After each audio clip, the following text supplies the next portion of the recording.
Blithewold's Inspiration Channel. I'm Julie Christina, Blithewold's Education Program Manager, and today we'll be celebrating another type of bulb.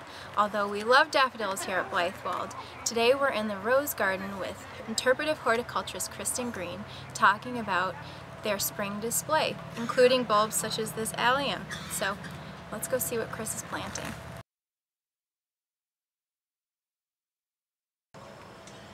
This year we're planting about 350 tulips in this garden.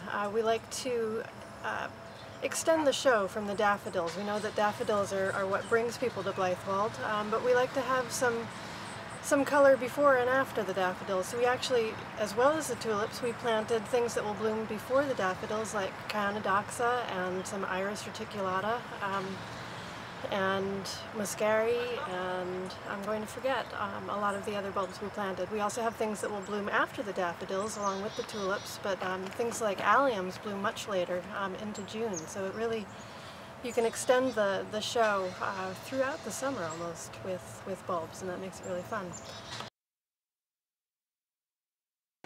We like to change up the tulips every year for a couple of reasons. One is we really like to have something different for the visitors to see every year, a reason to come back and see what's changed. And also, tulips don't last forever. We get a couple of good years out of them. So what we do is after they've finished blooming, we'll dig them out of this garden and plant annuals in their place. And it seems like a lot of work to take out the tulips every year, but it actually makes our job a lot easier, because then we're planting a nice soft soil. And the same is true now for planting the bulbs. We're planting our tulips in the places that the annuals have come out it's supposed to be after the frost. We can't wait that long because we're on a schedule, but we haven't had a frost yet. But we're planting the tulips in really nice soft soil. We store our tulips over the summer in our cellar, which is it's a nice cool place. It's dark.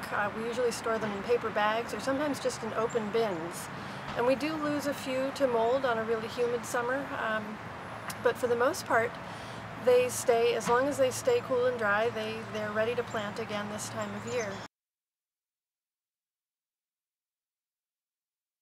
I know a lot of people have trouble with critters eating their bulbs, and tulips are especially attractive to animals like squirrels who love to dig them up, especially over a year that there are fewer acorns. And we've noticed that our tulips have been interfered with a lot the years that there are no acorns on the ground.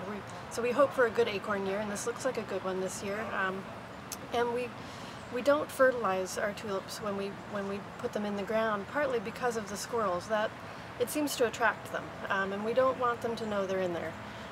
So we don't fertilize them, and we also don't plant them in cages. Some people do that and find that it works, but we have too many. We planted almost 350 in this garden, and planting them in cages would have just added too much to our day.